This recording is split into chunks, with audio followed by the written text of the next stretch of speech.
we're starting to come, it was starting to come together. You see some of it,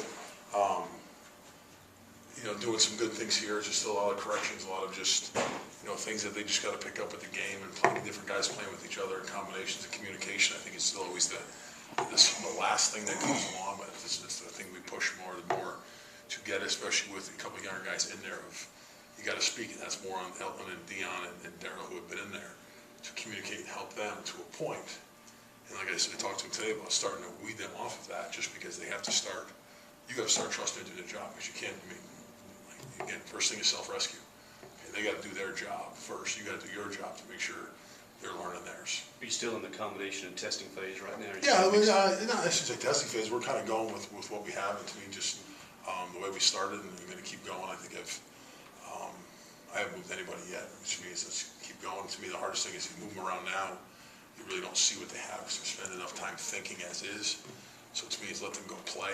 We still got a long camp. We still got, 3 more or so odd weeks left. Is let them go play and see what they can do before I have to think anymore. How is Elton kind of adjusting to that role? Good. I think very well. I mean, to me, he's taking the ownership in it now. Even for him, it's just little things here and there, and technique-wise, that he's got to learn. It a little different than he's been. From way out in space to tackle to a little more confined at guard. It's even more compact now for him. But he's done a decent job so far. Just keep going with it. Obviously, mental reps are key for every position up there. But talk about the mental reps that he has to take with that center and that change. Everything. It's learning the game, and again, that's one of the reasons we talked about earlier of him being there is he's seen 2 different positions, how the game works. So to him, he understands how the game works. He knows what he wants to do. It's now for him, it's just applying it. He sees it, he knows it. It's just crap how the footwork, how the hand placement changes a little bit because it's just on him a lot faster than it's been out of tackle or even guard.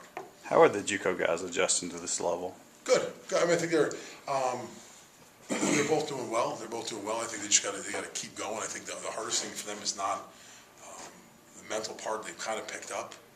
Understand? I think it's just the pace we go and the intensity. I think of practice and the things that the intensity and the attention to detail is different for them.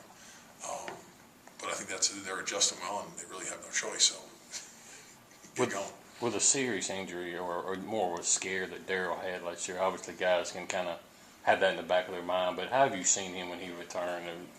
I don't think anything. I think the biggest thing you look at is with his injury was just, I hate to say it was self-inflicted. It was just doing something that you coach all the time of keeping your head up. It was really just him turning his head that got hit on. And I think it's something that you can't ever dwell on injuries and because then you start thinking about it, you're going to get hurt again. So to me, I don't think it's been, he recovered from it, and the doctors tell him he's fine, so just keep going.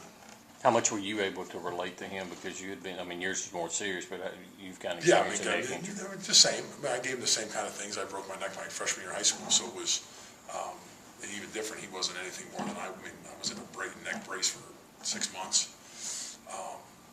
But I think it was just something for him was just, it teaches you, taught me to keep your head up. It's not a good situation. What have you seen from Stuart Reese and Darryl Williams as they potentially go into larger roles this year? What I see, I see them contributing quite a bit and to me being an impact, and that's the biggest thing because they have to. I mean, not that they have to, but it's kind of expected of them. They have the talent, they have everything we want, everything we need. Now it's pushing them harder and harder to be 100% accountable to what they have to do and being detailed and being so they don't need anything more than they should have to.